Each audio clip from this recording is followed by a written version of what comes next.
In a world of challenges and uncertainties, hope shines as a beacon, guiding us through the dark times and showing us the way to brighter days ahead. But what exactly is hope? Where does it come from? And how does it shape our lives? I'm Annie Bennett, and I'd love you to join me on this journey as I explore the meaning of hope. I'll delve into philosophical perspectives, personal stories, and scientific insights to understand the power of this elusive emotion. So whether you're seeking inspiration, comfort, or simply a deeper understanding of the human spirit, let's embark on this exploration together and discover the extraordinary power of hope.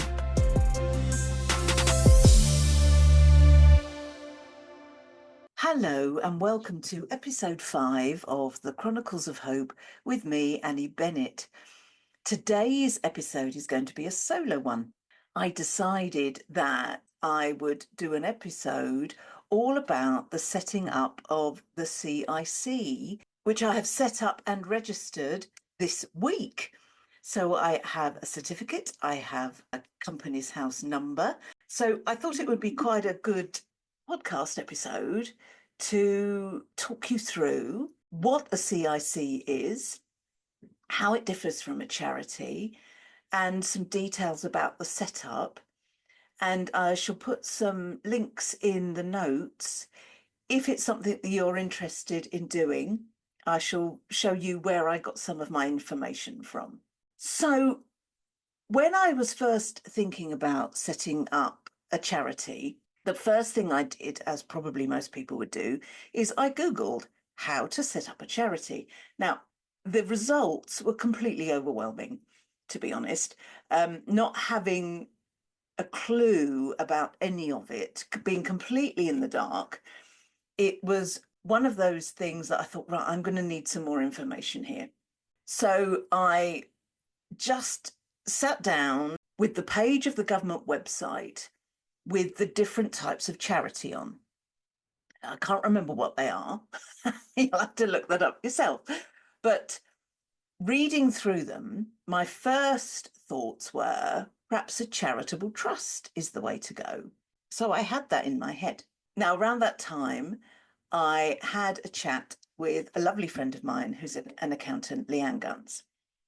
And she spared some time to chat to me about the different setups from an accounting point of view. And I'd said to her, I'm thinking possibly charitable trust. And her advice to me was go and have a look at CICs, because from what you describe you want to do, I think, she said, I think that would be the best setup for you. Now, of course, I'd not really heard of a CIC. I might have seen it in my Google search, but, because I knew nothing about it, it meant nothing to me at all. So I went away and had a look. And long story short, I decided that actually, yes, that was the best setup.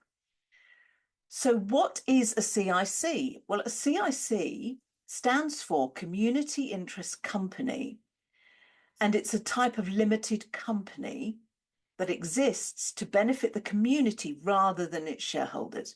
So it's set up as a limited company, and you register with Companies House. So the difference really between a CIC, a KIC, and a charity, the main differences are these. I Googled this and this is what it came up with.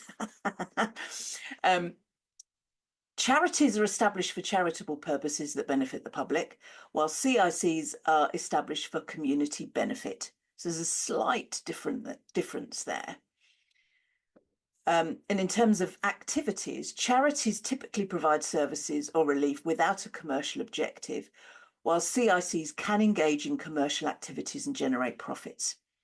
So my daughters and I were thinking about setting up a shop, selling merchandise, and bringing in money that way. So, of course, with the CIC, we are able to do that. In terms of governance, charities are strictly regulated by the Charity Commission, whereas CICs, we're regulated by the CIC Regulator. So there's a difference there. Charities have far more stringent reporting requirements than CICs. We do have some, of course. We run as a company, so have to do all the reporting that a company has to do, but it's not as stringent as with a charity. The main disadvantage is that charities can claim tax relief on income, capital gains, and profits, but a CIC can't. So we are taxed just like another company. But the main benefit for me, I think, was that, or is that, CICs are far quicker to set up.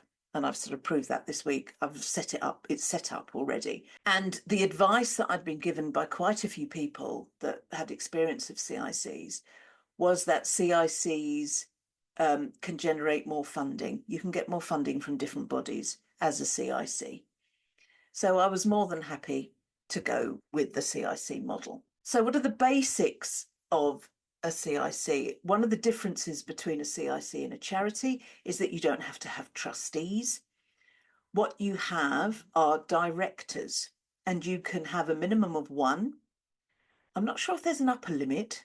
We're going to have 5 eventually, but at the moment I've just set up with 1, and we're going to add people in. And each of the directors is what's known as limited by guarantee, or the KIC is limited by guarantee. And this is a type of company structure where the members or the guarantors agree to pay a certain amount if the company is wound up. Now, it sounds quite dramatic, but actually the amount that you agree to is £1. And that's standard procedure. So that is the basic setup in terms of people. So the directors obviously have a responsibility to oversee the running. They're the accountability part. I'm a director, so I will be very hands-on with everything, obviously, as will my daughters. But the other 2 directors that are coming in are going to be there for accountability. They're there for their expertise. They're there for keeping us on track. The other thing that you need when you set up a CIC is something called an asset lock. And that asset lock is a legal clause that prevents a company's assets from being used for private gain. There's a clause in a document called the Articles of Association, which I'll come on to in a minute. But it basically says you have to name a charity that your funds will go to should you wind up as a CIC. So I've done that. I've named Macmillan Cancer because that seems the most logical place for it to go should we ever have to wind up the Chronicles of Hope, which of course I hope we don't. I hope it has a very long life. So I've already mentioned the Articles of Association. That's one of the forms that has to be filled in when you apply to Companies House for your registration. The Articles of Association is basically your constitution. It has all the details of how it's run, meetings, directors, so on and so forth. But there is a template. I put a link in the notes. It's from gov.uk, set up a social enterprise, and in there you'll find the model Articles of Association. There are red parts that you can't change. They're legally binding.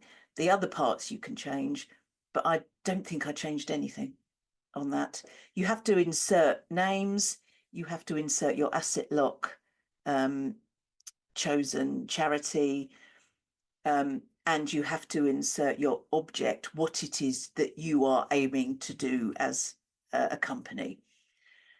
I found a very useful video from, where was it from? From Make an Impact CIC, and they go through the articles and tell you what each bit is and what you have to do for each bit, each paragraph of the articles. And I've put the link to that video in the notes. It's a little bit old. It's slightly outdated. Some of the videos that I found are slightly outdated. They're a few years old, but the information does apply. One of the videos that I found said that it costs £25 to register. It doesn't now, it's 65. So there's a few slight differences, but most of the information in the video links are relevant now. The other document that you have to complete is called a CIC 36. And this document, you are basically outlining what it is you hope to achieve as a company. So what I did is I took the 3 missions that I talked about in a previous episode, and I go into detail about each one and what we hope to achieve for each one. So that's our CIC 36. In fact, what I did do was I searched for other examples to see what kinds of things people wrote on the documents. So I got a feeling for the kind of detail that was needed. And then I wrote them for hours. Now, the Articles of Association and the CIC 36, you need as a PDF document for when you do the online registry. The other thing that you need when you apply for a KIC online is something called the Standard Industrial Classification Codes, or SIC codes. I'm not entirely sure what these are, but not being an expert, of course, but they are basically categories that you declare for your company to say what kind of work you are doing. But you do need them. I have put a link in the notes. There's a website from Government House that helps you to find them. So you just put in what it is you're doing and it suggests codes for them. So you need all that. So you need your codes, you need your PDFs of your Articles of Association and your KIC 36. And once you've got all that, you just go online and you go through the registration process. You are given a government gateway code. If you are used to doing tax returns, you'll be familiar with that system, where it's all secure behind passwords. Then you just have to pay £65 to register. They then obviously check everything. And they do say that if anything's not right or they've had to reject it, you do get the £65 back. But ours was done really quickly. I did mine on Tuesday afternoon, and by Wednesday morning, I'd had it all back with the certificates and the company number. So it was moderately quick for ours. So that is the basic system. Obviously, I'm by no means an expert. I've just done it once with lots of help from people. Thank you to everybody that helped me do this, who suggested things, who gave me information. It's really, really so very much appreciated. I've got it slightly clearer in my head now what a CIC is and what we're about. I've obviously got the our objects, as they're known, what we hope to do, our missions. So we're really specific with what it is our CIC aims to do.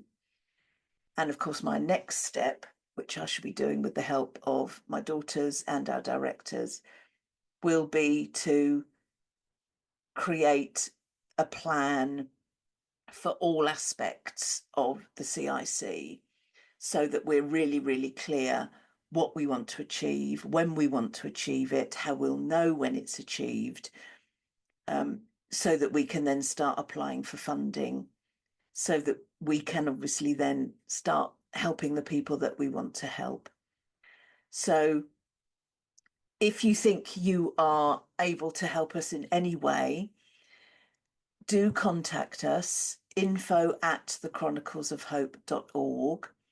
There will be a form going up on the website, hopefully within the week, whereby anyone that's got anything to offer or suggest, there'll be a form there. You can quickly fill it in, and then we'll obviously contact you to talk further. But that'll be an initial way of getting into contact with us. We've had so many people offer us help. It's just fabulous. So thank you, everybody that has helped us in any way. So thank you for listening to this episode of the Chronicles of Hope. I shall be back in possibly 2 weeks, but we'll see. There's Christmas coming up, so we'll have to see where we lie with the next episode. But there will be some blog posts, coming up onto the website. So do keep an eye out for those.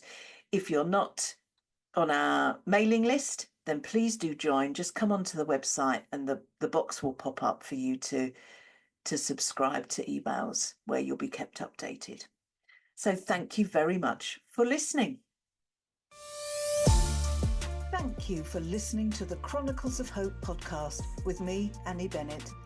I hope you've found inspiration, comfort, or perhaps even a newfound perspective around the meaning of hope. To find out more about the aims of the Chronicles of Hope organisation, please visit www.thechroniclesofhope.org, where you will find links to our social media accounts and where you will be able to make a much needed and appreciated donation. Thank you.